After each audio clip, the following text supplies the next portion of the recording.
My brother said I wasn't real family because I was poor, excluded me from the Christmas family dinner. I left quietly, then Grandma took action that ruined him.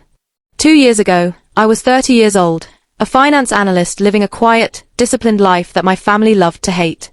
My name is Sylvia, and in my family, that name came with an unspoken label, disappointment. I was the black sheep, the one who didn't marry rich, didn't show off on social media, didn't beg for handouts, didn't live loud.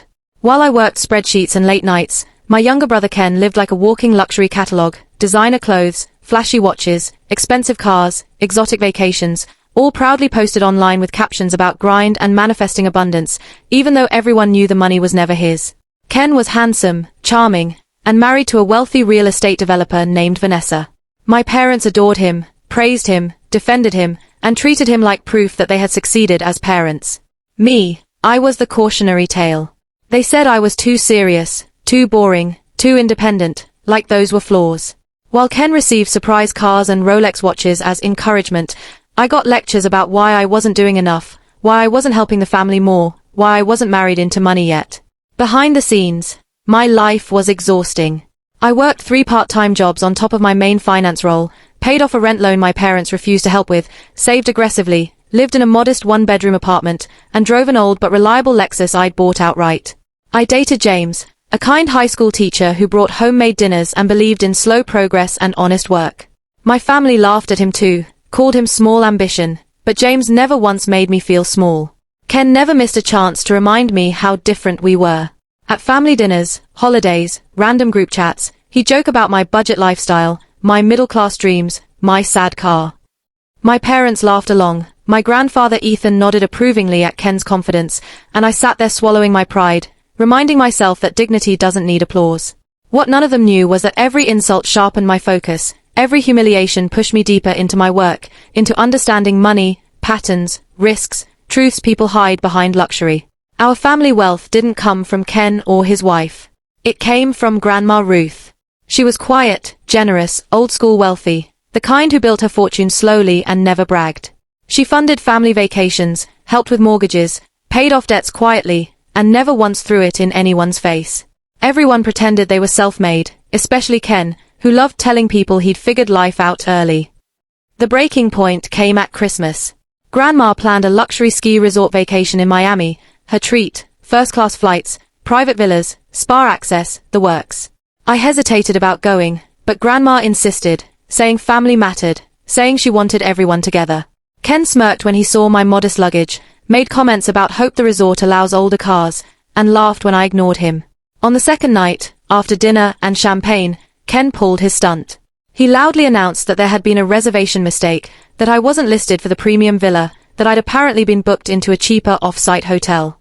He framed it like an accident, but his eyes sparkled with satisfaction. My parents looked embarrassed but said nothing.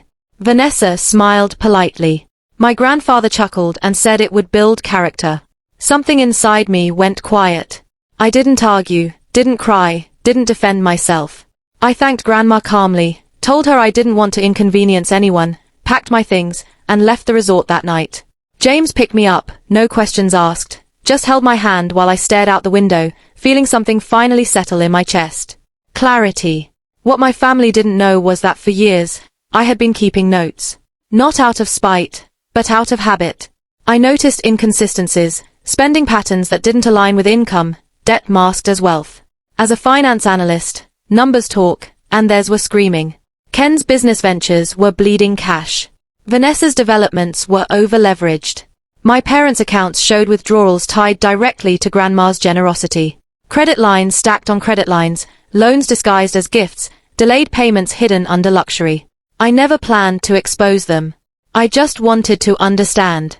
But after that Christmas humiliation, I realized silence only protected people who didn't deserve it.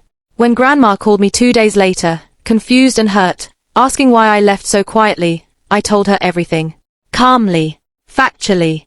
I showed her spreadsheets, timelines, bank patterns, proof of how her money funded Ken's lifestyle while he mocked others for being poor.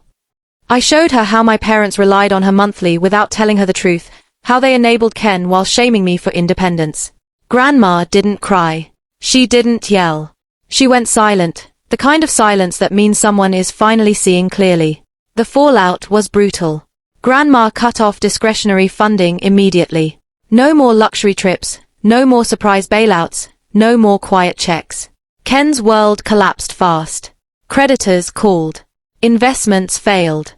Vanessa filed for separation when the money dried up. My parents panicked, accused me of betrayal, called me ungrateful, heartless, said I'd destroyed the family. I listened once, then blocked them. The final twist came months later when Grandma updated her will. She left the majority of her estate to charities and trusts, but she left me something else, her personal residence and a private letter. In it, she thanked me for honesty, for courage, for choosing dignity over performance. She said she always knew I was the strongest, even when no one clapped. Ken tried to apologize. My parents tried to reconnect. I declined. Peace isn't revenge, but boundaries are. Today, I still drive my old Lexus. I still live modestly. James and I are engaged. My savings are solid. My career is growing. And for the first time, my life feels rich in a way no watch, no car, no Instagram post ever could. They called me boring. Turns out, boring built everything they pretended to have.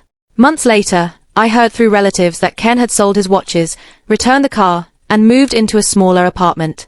My parents stopped calling when they realized I wouldn't rescue them the way Grandma once did. No apology ever came, only silence. And honestly, that was enough. I didn't win because they fell. I won because I finally walked away without looking back. Sometimes the people who mock your quiet life are the same people surviving on borrowed stability. Wealth that makes noise often has a weak foundation, while discipline grows silently. Being the black sheep is painful, but it often means you refuse to follow a broken pattern. You don't owe loyalty to people who only respect you when you are useful, and you don't need to prove your worth to anyone who benefits from misunderstanding you.